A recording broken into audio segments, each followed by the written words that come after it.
recording of this webinar sent out afterward?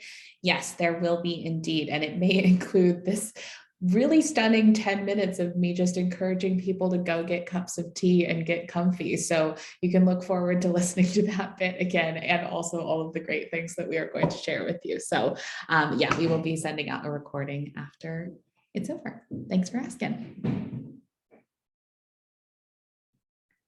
Awesome. All right. Well, would my panelists and I like to turn our cameras on? We are up on the hour and we've got a lovely group of people who've joined us. So thank you all so much for being here today. Like I said, we really are excited to be doing this webinar with you all.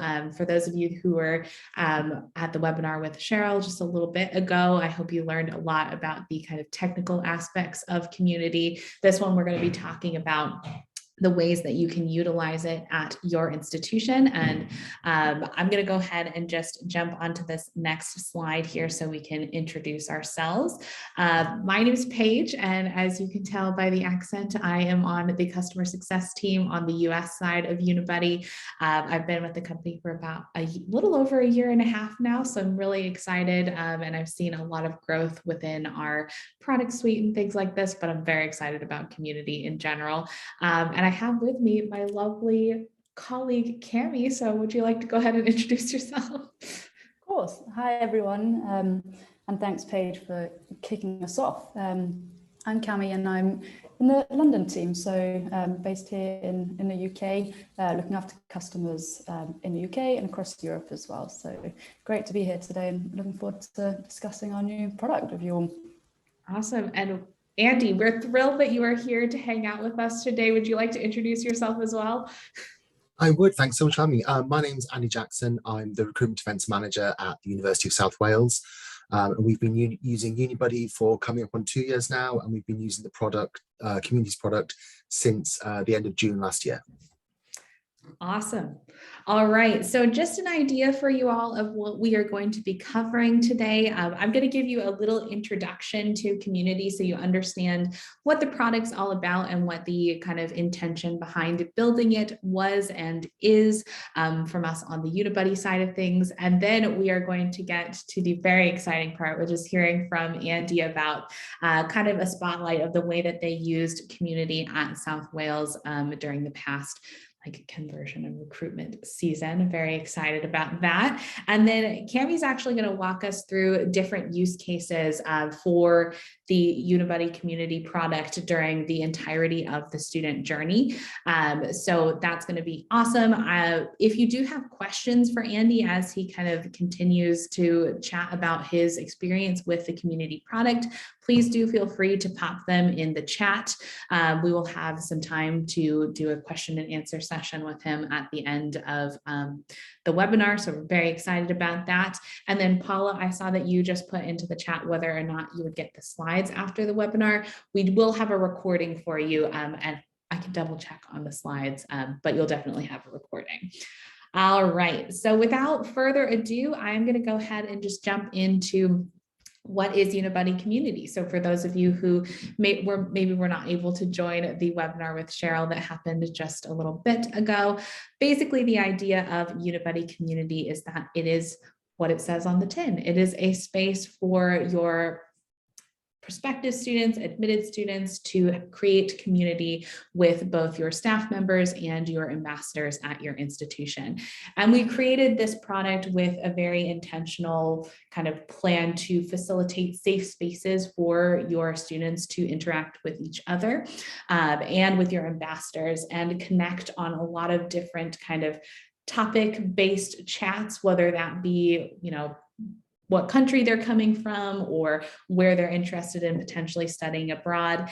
And the intention of Unibuddy Community from a Unibuddy perspective is definitely to allow you to learn more about your incoming cohort as they prepare to arrive at your institution and reach students where they are, which is the base of Unibuddy at a kind of core level, just making sure that you're able to provide them with this timely, personalized information via both a desktop version of Unibuddy Community and the mobile app.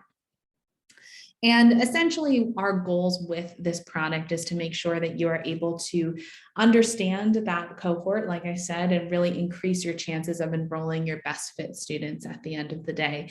And hopefully with these insights that you're able to glean from the community space, you can also enhance the marketing that you do around your communities on your campus. And ultimately, as with all things we do at Unibuddy, this is a purpose-built solution for higher education that ultimately we hope will help save you time and make your life easier. So that is the basics of Unibuddy Community. Andy, I'm going to go ahead and turn it over to you. I am at your will, so please tell me when you would like me to change a slide or anything like that. Very happy to do it the way you'd like to. Brilliant. Well, we'll move on to the next slide so everyone can stare at my face for a bit longer. So I said, hi, I'm Andy Jackson. I'm the Recruitment Events Manager. For those of you who don't know, the University of South Wales, as the name suggests, we're based in South Wales. We have we're a multi-campus site. We have 5 campuses in the South Wales area, and we're a university of just under 24,000 students. So we're quite a large university in the space. And if we can move on to the next slide. Right. One of the things we found a challenge, particularly pre-pandemic, but this was really exacerbated during the pandemic, was that we had a really strong funnel of people coming through, inquirers and applicants moving to offer holder. And then there was this quite challenging space where students were almost in limbo for a while they wait for their results to come through. And it was quite challenging in terms of finding ways for them to engage, finding ways to keep them involved, and particularly ways that didn't necessarily require them to come and visit us in person, because obviously that's quite expensive for some students, and we're really aware that that can be a bit of a barrier. And there was also, again, that gap from when they got their results to when they actually enrolled with us. There was all the functional activity was happening. You know, they were getting, this is how to book your accommodation, this is how to get your reading lists. But again, there was sort of that space that was really lacking in community, for want of a better word, if I could have the next slide. And these 2 areas were really where we wanted to have something that we could plug in that people could engage with if they wanted to, where prospective students could start to talk to each other, but also something that felt very much like it was their space. It wasn't a university defined space. We tried other things. We tried WhatsApp groups with our international cohorts. We tried various sort of Facebook groups and other social media platform groups.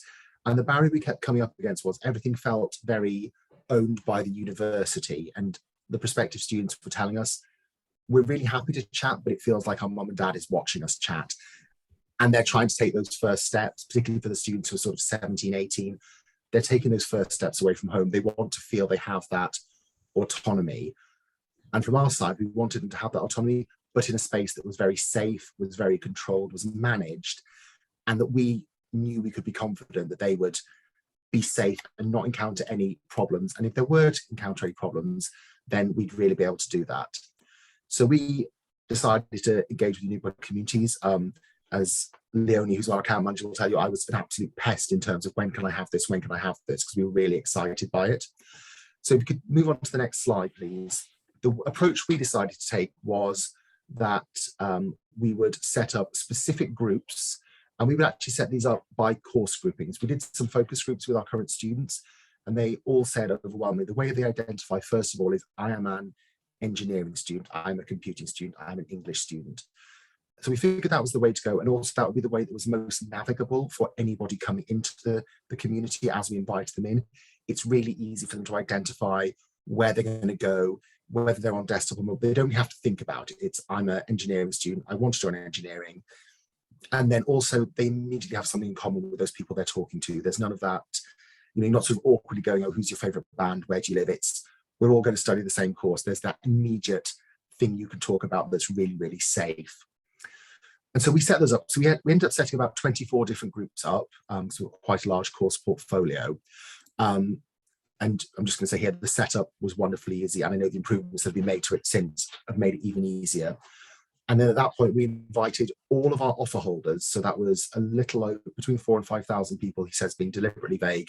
We invited them all at once. So we just copied them in, invited them into it. Last year, we used the standard invitation email that was built into the system. That worked really well. We did have some comms and some social media letting people know it was coming, but we had really good engagement. And what we found was we had a couple of sort of spikes of engagement. So when we sent it out initially, there was a rush of people came in and everyone started chatting and was very, very excited. And then it stabilized a little bit. And then again at results day, which in the UK results come out mid-August for the level 3 qualifications, we again found there was another rush there of people coming in, talking about their results and being really, really excited that they were confirmed. And what we found happen after that is it did start to tail a little bit. If I could move on to the next slide.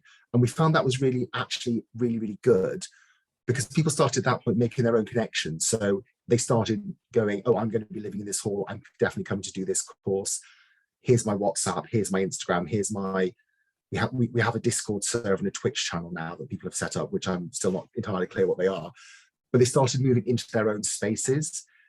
And that was fantastic. And for me, that was I saw that as a really great success, because they'd made those connections. We'd handheld them through that first point. And at that stage, they didn't need us anymore. They were then chatting about when they're moving in. We had people arranging to share trains and all kinds of exciting stuff going on. And it gradually died off. And then around about the end of the 5th week of term, we actually decided at that point we were going to shut down the community for that year, because it had done what we wanted it to do. And then we started planning for the coming cycle.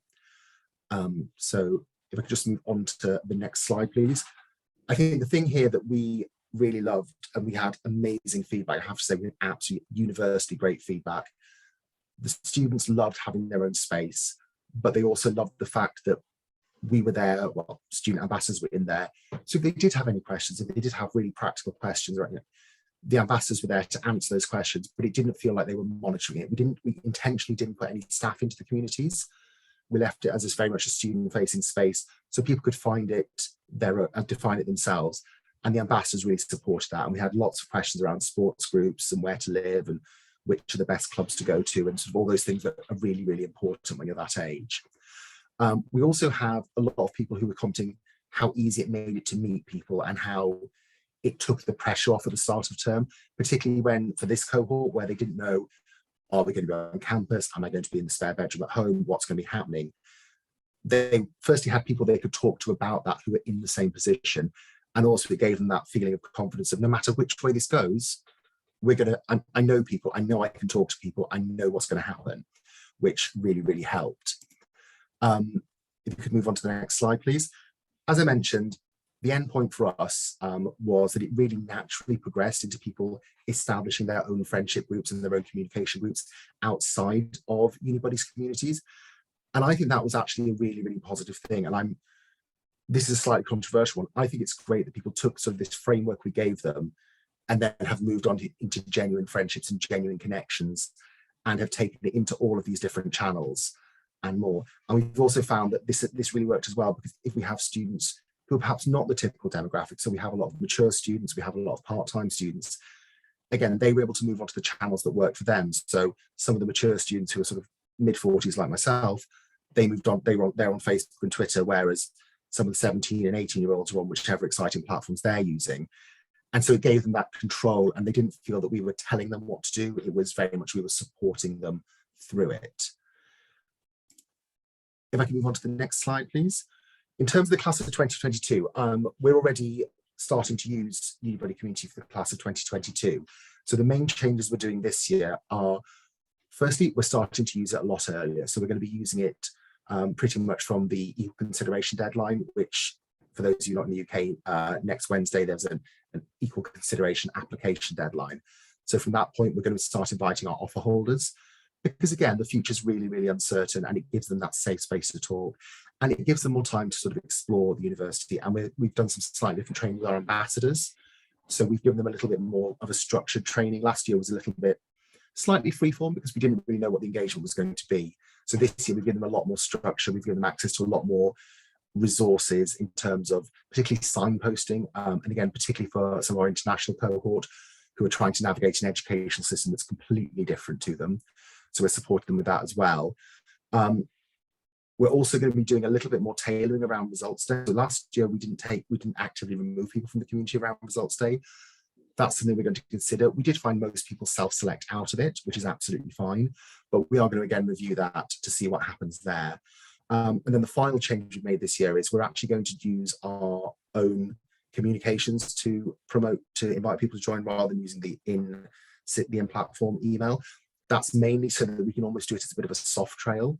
So we can start having it in comms early on and then gradually increase its prominence throughout. So the people who are really enthusiastic can engage early. The people who are a bit less certain can maybe dip their toe in it. And again, it just sort of gives them that little bit more control, that little bit space. I think this platform, the communities worked really, really well for us. It really filled the gap that we had in the pipeline. It really, really helped us keep in contact with those students. We could use it to put out key messages if we needed to, but it didn't require a huge amount from us because the prospective students really took it and made it their own, which I think was probably the best thing about it, that it was very easy set up and then it just worked. And when we did have the odd technical glitch, the team were absolutely all over it and were absolutely phenomenal. I cannot praise the technical team highly enough. So that's sort of my snapshot of what we did with it. I'll hand back to Paige. Fantastic. Thank you so much, Andy. And honestly, I could not agree more with you. The whole like Discord versus WhatsApp, like I never feel older than when I hear the like newest platform that students are on. I'm like, oh gosh, I have no idea what that even is. But thank you so much for that wonderful kind of description of the way that you used Community. As I'm sure you can see in the chat, we have questions coming in for you, really just like hot and fast. But what we're going to do is go ahead and let Cami do her piece really quickly before we do answer those questions, just so that we have plenty of time to make sure that you get to chat about all of these awesome questions that folks are asking. So Cami, I will go ahead and be your maestro as well. So just let me know when you want me to move forward. Thank you, Paige. And thank you, Andy. I think that was really, really valuable to see a real life community and also hear about the impact it had on real life students. So for the purpose of my section, we've had a lot of questions. Obviously, this is a new product. We launched it towards, well, you used it in the summer. We've probably launched it at the end of last year. And I know from all the chats we're having with our partners is just, okay, it's great, but how can we use it? How can we maximize it? So I'm going to take a few minutes before we get into the Q&A part. So please keep those questions coming. Andy, you can see them already. We'll help you tackle them. Don't worry, we're not just going to throw you in a deep end. We've also got some more questions for Andy as well, but we'd love for you to ask all your questions as well whilst we've got Andy with us. So yeah, next slide, please, Paige. Yeah, so to really illustrate our kind of ideas and the ways we've imagined using Community, we've created some, so unlike the real students we've just heard from, these are fictional, they're our personas, and we wanted to have a student from every part of the journey. So someone at early days who's researching, potentially choosing where to attend, that's Chris. Someone towards the middle part of the journey, so orientation, preparing for university, collecting all that information they need. And then at the end, someone who's fresh, about to join, and you're hoping to retain as a student. And obviously the use case for using Community for all of these students is very different. At the start of the journey, you could use Community to help foster a sense of belonging. So for someone like Chris, and create that sense of affiliation towards your university very early on, because we all know that prospective students who do have an emotional attachment or an emotional connection with your institution early on is therefore then much more likely to enroll come September or August or whenever your intake is. So for this stage, we'll use Chris. You can see on the left, he's considering his options. He's in the process of researching and choosing where to attend. Next, in the journey for orientation, we recommend and we can imagine you using Community to create an open space. We've said this a lot already, a safe space for your prospective students to ask all the questions that they're currently thinking about and want to ask. And for them, it will be crucial to have that key central safe location where they can ask those questions. That will be Michael, who's busy preparing for his big start at university. And finally, in the retention space, using Community, we can imagine as a way to create for your students to create those connections from, all that phase of pre-enrollment all the way through to enrollment and also beyond as they start and attend university and start their first year. And that is Crystal. So next slide, please. Let's dig into these individually in a bit more detail, and I've got hopefully some practical and helpful ideas to share to just think about how you might get these different type of communities off the ground. So with Chris, for the really front end beginning start of the student journey, and to create that sense of belonging, here we would recommend creating topic-based channels. So where students like Chris can find out more information, they can hear about real life, real student experiences from your ambassadors, and this will then help him choose whether your institution, your university is a good fit or potentially not a good fit for him. You'll be able to use the community to facilitate opportunities for him to meet with other students in his cohort. You can create group chats for shared interests, programs, area of studies, accommodation, topics like accommodation, visa, and just allow him to start building new friendships and meet like-minded individuals. Chris and students like Chris will always also have the opportunity to chat with your current students, and they've been there, done that. So, it'll be very reassuring for them to hear from your current students and start building those connections. A final point I wanted to make here as well is that they might not just be part of your community, they may be part of other Unibuddy communities from other universities, which is great, as this means it gives them a chance to compare, evaluate their options, and have those safe spaces to ask all their questions early on in their journey. Next slide, please. So for orientation, so Michael, here our recommendation would be to use Unibuddy to help students like Michael prepare for university. So obviously their needs are very different. They need to find out lots of important information. They want to find it out in a way that's natural to them, easily. And yeah, before they start university, there's a few things they need to know. So for example, how to access financial aid, what to bring on their first day of university, what to pack, and also, who they'll be living with in the halls of accommodation. So using community as a space where they can ask all these practical questions. You could also start promoting orientation events so that students like Michael can write down key notes. They've got them in their diary and they're prepared for when the day comes. And by doing this, we'll really be helping students create that space where they feel safe in asking those questions that they want to ask, and see that other students are thinking exactly the same thing and asking exactly the same thing as them as well. So they will be feeling prepared, ready to enroll confidently, as they know exactly what to expect. Next slide, please. Thank you. Don't even have to ask anymore. And finally, really towards the end, so for enrollment, retention, obviously, there's so many ways you could use it here. Andy was, really talking about it in more detail earlier, but it can be quite common for students who've inquired early on. Maybe they last wrote to you a good few months ago.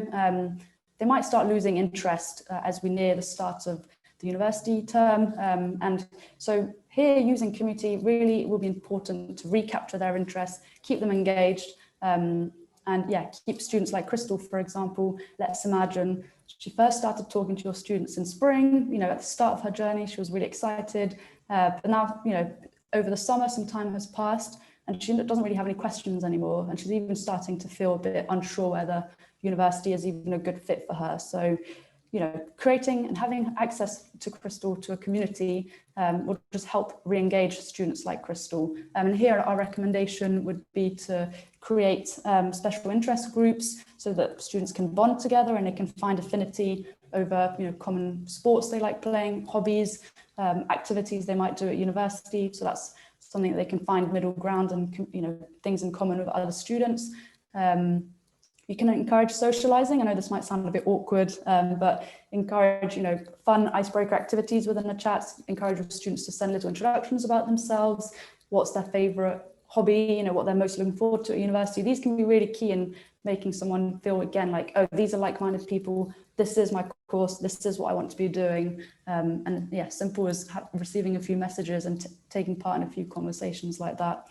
You can also use it for you as a university to continue showcasing your great facilities. It's a nice way for you to keep advertising, reminding students that you've got incredible facilities, the amazing students that are part of your community, and also your academics, your staff members, and all the services that your university can offer students. So making them realize that it's one in a lifetime opportunity, and it would be such a shame to give up on it. So yeah, all within the safe space of the app on their phone.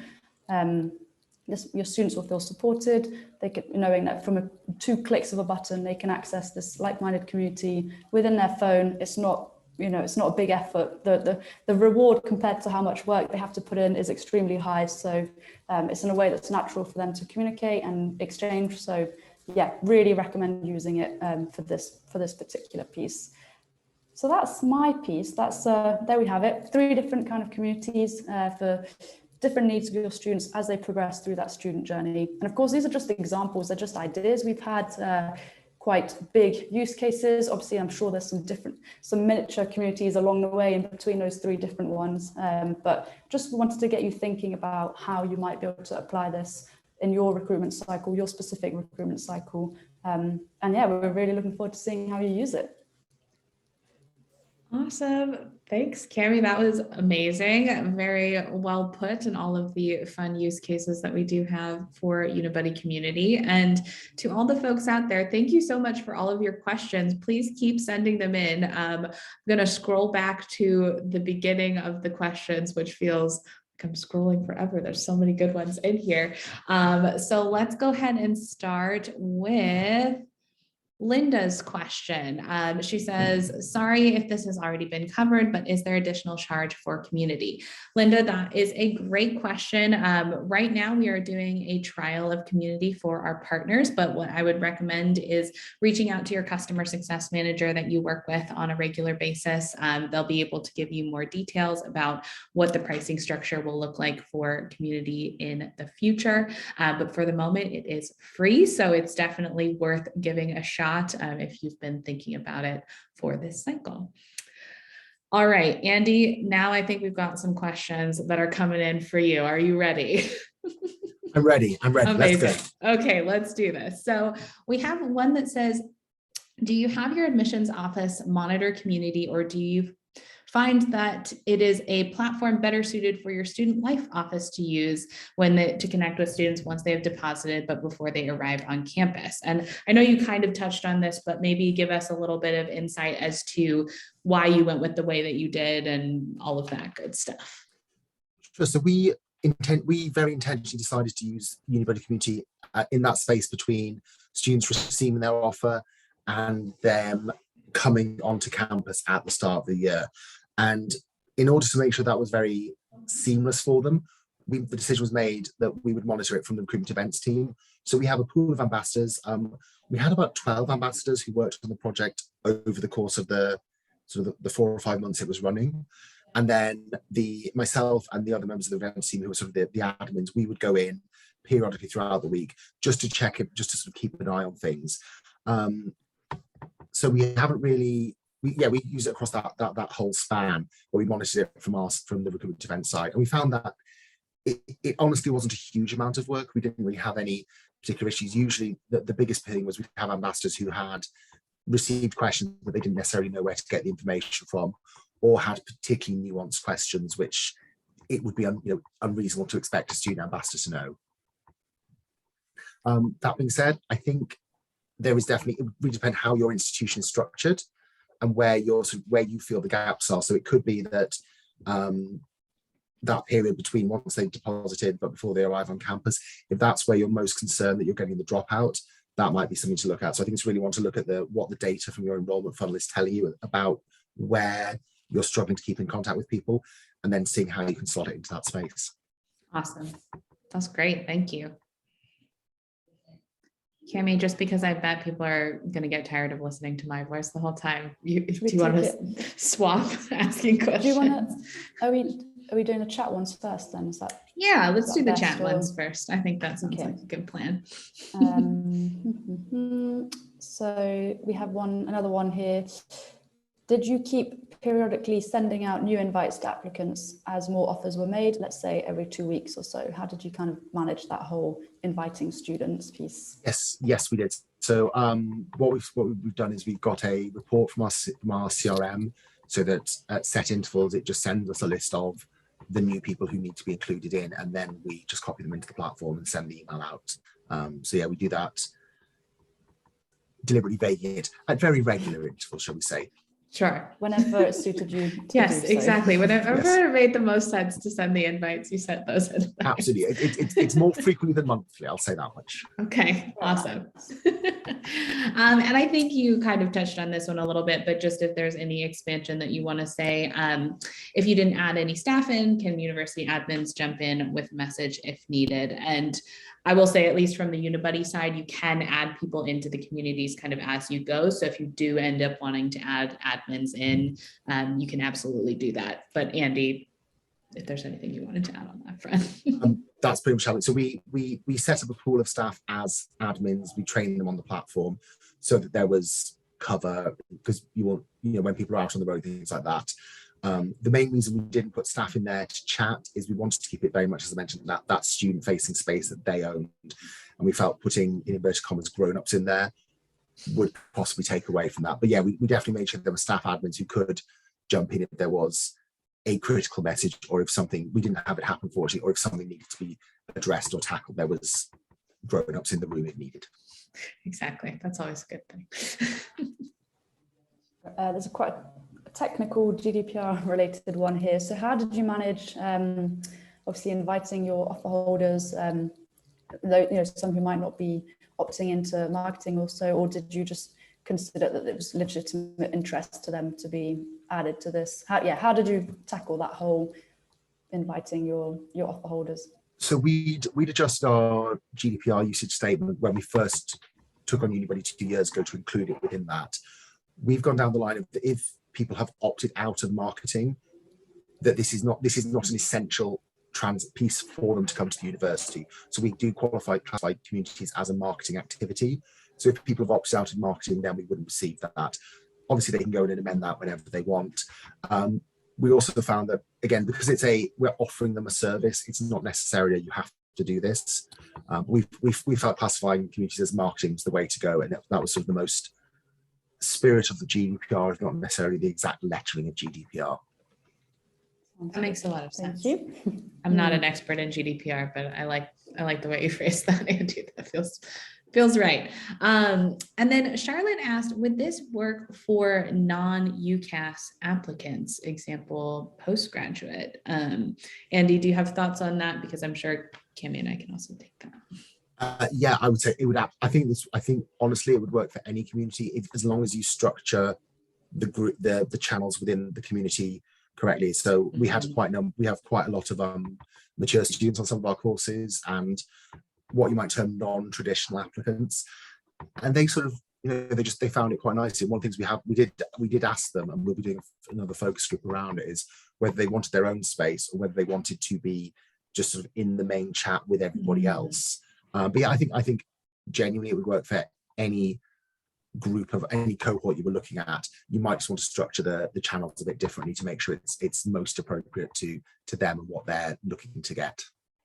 Yeah, I love that. I think this is we have a question from John, who I believe is in the US.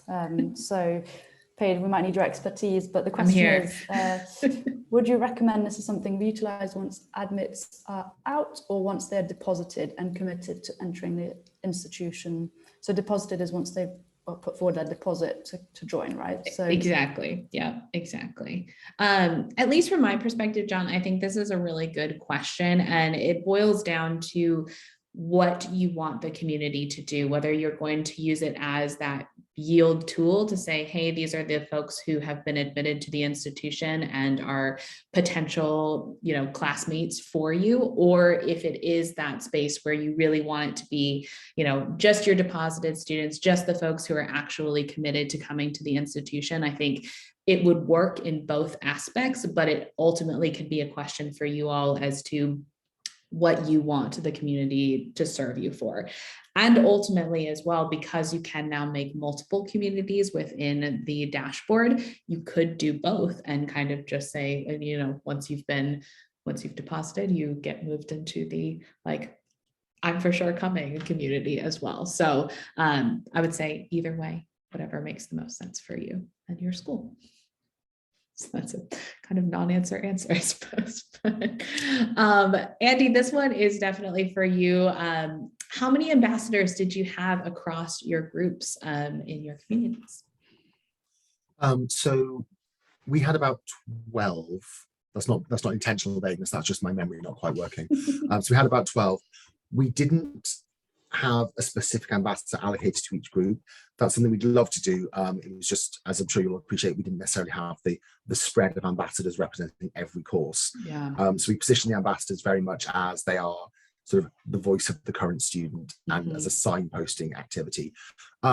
We could probably have done it with less, but we were very much in that, with it being sort of the first year we did it, we wanted to make sure that we weren't going to be overwhelmed. So we probably could have done it with between 8 and 10 quite comfortably, but 12 did just give us that cover when people had deadlines and assignments and things like that they needed to focus on. Makes sense. So this question, I think, Andy, kind of touches on what we've already talked about earlier, but so adding students with or without permission, did you ask them if they wanted to be added? I guess you let us know a little bit. Sorry. Yeah, so we did it very much as an invitation. So we looked at our applicant, our offer holder database. Anyone who had opted out of marketing comms, we didn't invite, just to respect their decision there. But then at that stage, it is very much, it's an invitation. So it goes out to them saying, you know, we'd like you to join this. There's no pressure on them to do so. And I think that's where it works quite nicely, because it's very much, I'm opting in, I'm choosing to take part in this. I'm not being forced to do it. And I think that works quite nicely because it gives them that, again, they're in control of, do they want to come into it? Do they not want to come into it? And I think it gives them that space. So we did have some people who just didn't engage with it at all. We had some people who engaged with it every day for about 5 months. That's the thing, and that's totally fine, isn't it? Some people will pick it up, use it, others might not, and they'll find other ways of engaging. But I think the fact that we took that on board as feedback as well, and the fact that now we don't have to send a Unibuddy notification by email that you've been invited to this community kind of removes that sense of, oh, hang on a minute, I've been invited to this, but now you can just share the link of your community with them. And again, it's, log in if you want to, so it very much depends on your university and kind of messaging you want to use, but you do have the two options to kind of go around that. And Paula's second question, I'll answer this one, but it basically is, does everyone who is added to the community see all the group chats? I'm wondering if we should do separate communities for different language groups. So yes, if you're in a community, you'll see all the chats that are associated to that community. So completely up to you if you think you want to divide, you can have a group chat per nationality or per kind of group, or you can do separate communities for different languages and nationalities. Depends what works best for you. Exactly. That's the great thing. I think that it's just very flexible in the sense that you can really create a community that makes sense for your institution. So that's always been the goal with this product, is to make it something that makes sense for you ultimately. Just good. All right. We've got a question from Linda here that says, do you have to add offer holders, etc., to the community or a group, or can you just send them the link or an invite for them to join? So from just the Unibuddy perspective here, you do have to add those emails into your group on the back end of your dashboard, because of the fact that's essentially a safeguarding measure on our side of things, so that you don't have people who are not supposed to be there entering into your community. What I will say, though, is that if you have, people who are requesting to join the community, that's something that you could potentially collect those emails on, the back end of your system, and then add those in really easily on Unibuddy's system as well. So if you do get requests to join it, and there are people who maybe, weren't in that initial email push that you sent out, you can always add them at a later date. Cami, does that feel like a good answer to that? Yes. Okay. Very good. Awesome. Nice. Next, I feel like these questions just keep on going. I make know. progress, and then they just keep coming. Y'all are doing great. Keep them coming. We love it. Yeah, keep them coming, and we'll do our best to answer as many as we can.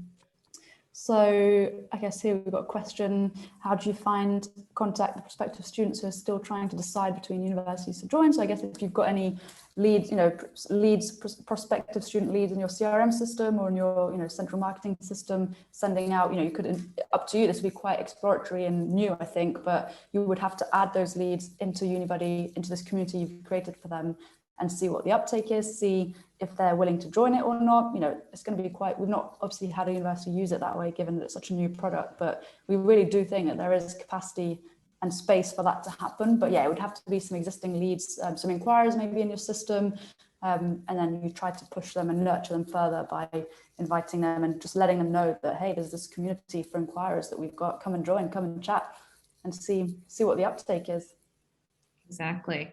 And Paul's got another really great question here. Would you say that community works better with just having ambassadors, or is it better to have some university staff as well? Andy, you kind of explained your thought process on this, and I just want to echo that. I think it made a lot of sense to have your ambassadors kind of own that space, especially given the use case that you were working with. But like you said, I mean, it is probably good to have some university staff members just in case there need to be adults in the room. I liked the way you phrased that. And I think as well, it really depends on what you want to do with the community and what your use case is for it. Mm-hmm. So I can see a space where it might be at the postgrad level. It's more about giving people a chance to meet academic staff and talk about what they're going to be studying, or even if you're looking at sort of doctoral level, it's more about chatting to potential supervisors. Mm-hmm. So I think it really comes down to what you're wanting, what your use case is, and I think that's one of the joys of the system. Is it's very, very flexible to what you need. The framework is there, but you can take it in any one of a number of different directions. And now that the opportunity to have multiple communities is set up, that gives you that space to go, actually, well, for undergrad, we're just going to have ambassadors. For postgrad, we're going to have a mix of ambassador staff. And for, if we're having our overseas cohorts, we're going to have representatives who we know can communicate with them in their first language to make it easier for them to navigate the system. You've really got that flexibility on that, which is great. Yeah, I love that. I think that's such a good point. And the next question, Cami, came in from one of my fun friends in Canada. So I will take that if you'd like to. Hey, Jordan, it's great that you're here on the webinar with us. But Jordan asked, will the ambassador and staff tags in the group chat be applied automatically based on that user having an active ambassador or staff profile on Unibuddy? And the answer to that is quite straightforward. Yes. So basically what will happen is when you saw those staff and ambassador tags, it will be based on their actual kind of like profile within Unibuddy. So you're right on the ball, Jordan, as usual. Good stuff.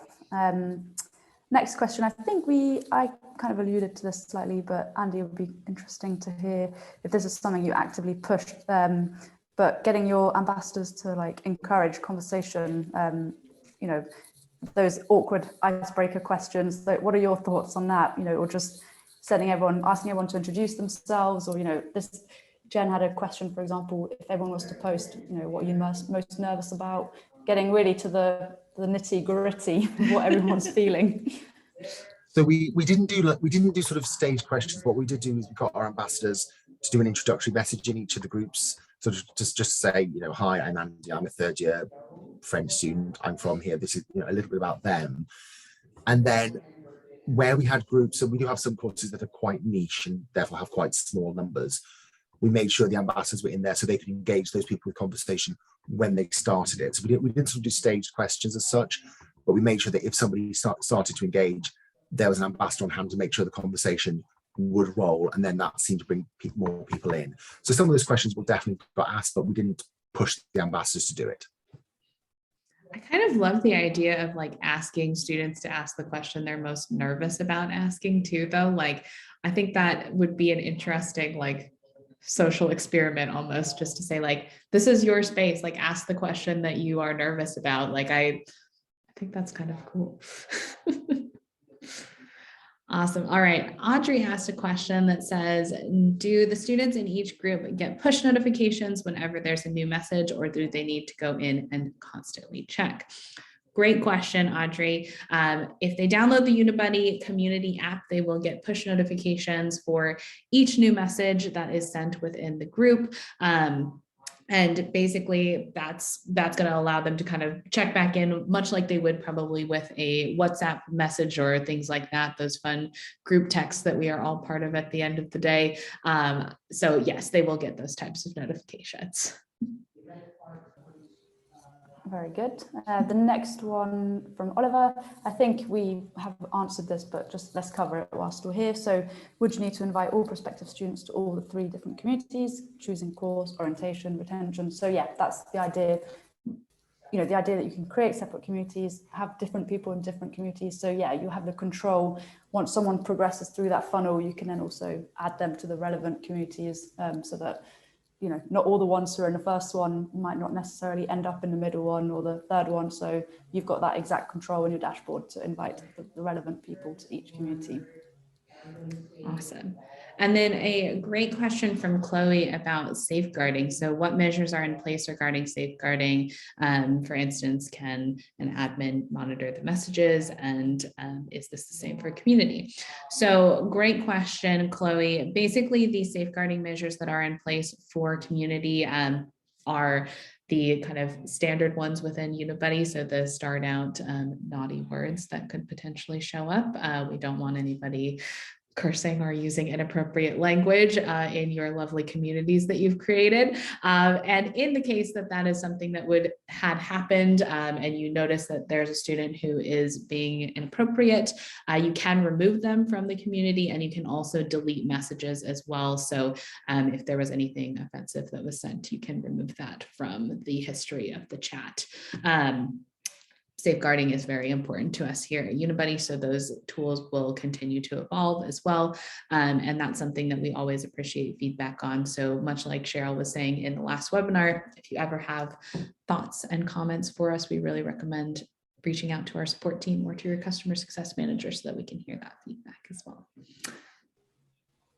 Yeah, just to add, obviously, comparing to kind of other platforms out there, obviously the fact that this is taking part is invite only, so you do have to have had your email matching what you've been invited to. No personal details are shared. It's not your social media, it's not your Instagram account, it's not your WhatsApp number. So that's just an extra level of safeguarding and safety there for getting all these your students to engage with inquirers, prospective students, you name it. Nothing connects them to their social profiles or anything like that. So yeah. Question for Andy. Did you pay your ambassadors for being part of the community? Yes, we did pay them. So we set up a fairly straightforward system where they could log how many hours they were spending on it. But yes, we paid them for it. Great. All right. So now we've got a question about what you found in regards to the students' expectations on using the communities, like an expectation of writing a message back to someone at 2 a.m. or a prospect or admit expecting a quick response from someone. So Andy, can you talk to us a little bit about kind of how you manage that? Yeah, sure. I mean, I think with this one, it varied massively across the piece. You were always going to have some students who want an answer absolutely that second. We covered it off firstly in the introductory email, and sort of we had a bit of a help page we set up for them. We did let people know that this is it's not a live chat function, it's more like a messaging board, so that you will get an answer, you may not get an answer that very second. And also when the ambassadors were replying to things, we made sure they were being very sort of sensitive to people. If somebody was clearly wanting an answer quickly, even if it was just a placeholder message of, okay, I'm looking into that for you, I'm finding out for you. And that worked really, really well. We did have some people who really wanted answers very, very quickly. But because we've got a range of different channels they can engage with us with, so we've got the main Unibuddy platform, we've got Unibuddy Communities, and then we also have our website, live chat, email, and phone lines, as I suspect most people have. We did have a web page which really signposted people to what's the most appropriate route for your query. If you've got a question about making a payment and you're having issues with it, this is where you should go for it. And that seemed really well. We had a couple of people who were expressed they would like a quicker response, but for the most part it was absolutely fine. We didn't really have any problem with it at all. That's great. There's always sorry, I'm on to we do have a lot of questions. You're right, I shouldn't be chatting in between. No, I was just going to say the next question is touching on this subject. So I think we've covered that, it's managing expectations, and it's not a live chat. It's not just removing that expectation that you will receive an answer immediately after your message is sent. So all about how you manage those expectations. the next question is more of a admin-y kind of how-to question. So do we have to add ambassadors to each group, or can any ambassador already registered on Unibuddy automatically get to see all the groups in the community? If I'm correct, you go for it, Paige. Yeah, you do have to add each one of your individual ambassadors to the community, not to each individual group. So basically, if, for example, Andy wanted to add all of his ambassadors to his community, they would all be able to see every group that he had created within that space. But if you created a new community, you would then also have to add the ambassadors that you want to view that community to that one as well. So they are very intentionally set up as private spaces that are very strictly invite only. All right, and then we got a question from Linda about what analytics look like, and can you use your CRM to match up engagement in the community? So this is something that we are definitely actively looking into, the development of the analytics for the community space, and we're working with our product team to figure out the best ways to match it up to CRMs at this point. Given the wide swath of use cases, you can imagine there's a lot of kind of different spaces that the analytics would take on, relevance and things like that. So I'm going to again recommend that if you have ideas about how you would like to see analytics from the community spaces coming into your CRM, that's something we really welcome university input on. So reach out to your CSM or reach out to the support team and just drop those suggestions to us, because that will be absolutely invaluable when it comes to the build out of those analytics. Great.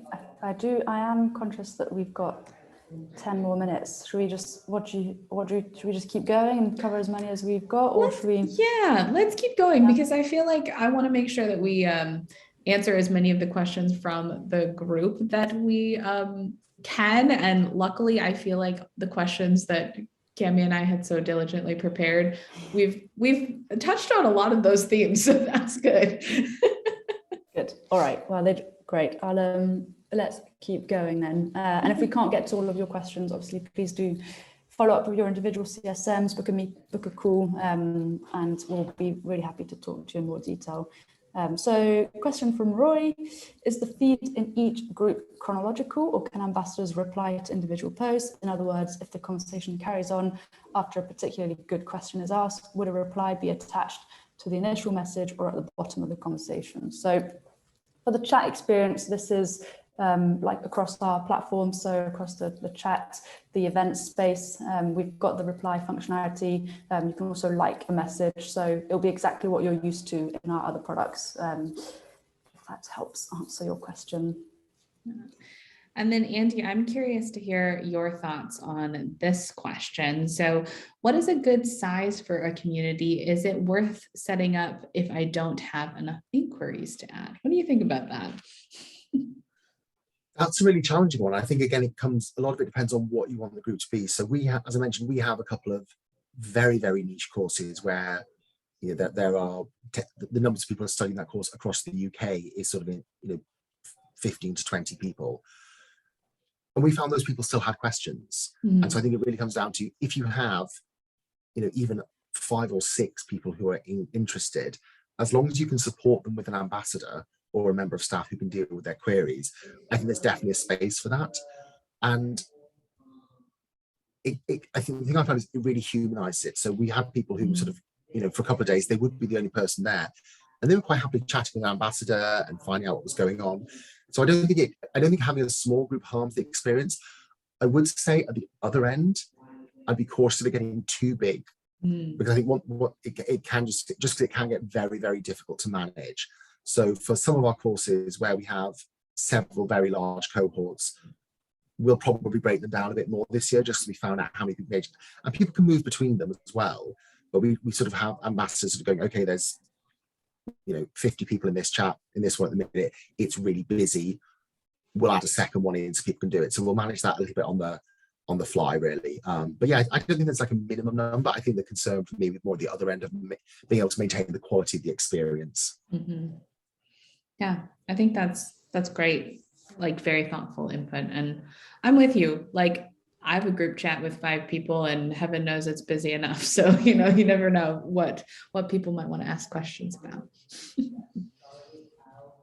We have another question around a community just for ambassadors, which I really like that. And I think we've talked about it a lot in the office with Unibuddy colleagues about just now that you can have multiple communities, why not have one just for your ambassadors? I think I always recommend as well, if you're new to the concept of setting up communities, actually using your ambassadors is a really, to sort out your first community, doing one for your ambassadors is actually a really good idea. Like, get feedback from them, you get used to the system, they get used to the system, they let you know what they think, and then if they like it, you like it, then roll that out wider to your, a group of inquirers on a particular program to start with, or maybe have a real target in mind. And actually, as a good starting point, your ambassadors are probably the best target. So yeah, really good idea. And you say you have 100 ambassadors who don't get to see each other often, so having an open community for them is such a nice idea. I love that. I totally agree with you. And then the secondary question there is, can they opt out of a group once they've joined? And the answer to that is yes, I believe they can opt out of a community if they would like to. So if they don't want to hang out, they don't have to. And then, is the Unibuddy app different from the Unibuddy Community app? Yes, that's correct. It's a brand new app, different look and feel to it. So let us know what you think. We're really excited about it. And yeah, it's got push notifications as we described. It's got, you can double tap to like, some mobile kind of first features within the app. So yeah, I think this should really resonate with your students. Yes. And then for Oliver's question, is there an option to add a short description to each group? Yes, there is indeed. And also there's the ability to pin messages to the top of a group as well. So if you want to have bits of information that you want everyone to see when they first enter that group chat, you can do that as well. Oh, so I thought you were going to. I can also, yes, we also currently don't allow media sharing, so GIFs and PDFs and things like that, but that is something that the team is looking into. And I can also answer Celeste because she used to be one of my folks as well. But is there any way to have subgroups within larger groups, or all the groups separate? Yes, there are ways to just kind of you can build in as many group chats within a community as you would like to. So you can really drill down into the nitty gritty if you would like to. If I could just jump in on, yeah, sorry, just on the media sharing, we've found that for PDFs and things, that just putting links in, people don't really. So we've just put it on our website, shared link, and everyone's been really happy with that. We've not had any concerns about how. The fact is, it is very chat based. People seem to quite enjoy that, and it doesn't get too crowded, which I think people quite like. Totally. That makes good sense. Well, thank you all so much for joining. We have 3 minutes left. Cami, do you want to, we made it through all the questions, like high fives to all of us. Yes. Thank you all out there for sending in those fabulous questions. This was awesome, like better than we even could have imagined. And of course, a huge thank you to you, Andy. You have been just such a wonderful co-panelist on this webinar. We really appreciate your time. And outside of that, enjoy creating your communities, everybody. I hope you have a great season. Thanks, Paige, for hosting, and Andy for joining. It's been a real pleasure. So really happy with the amount of questions we've had today. So really shows that there's, let's get these communities set, and really excited to see what you do with them. Just truly a thrill. All right, everybody, have a lovely rest of your Wednesday, and we will talk to y'all soon. Bye. Bye. Let me see, how do I end it? Oh no, there we go.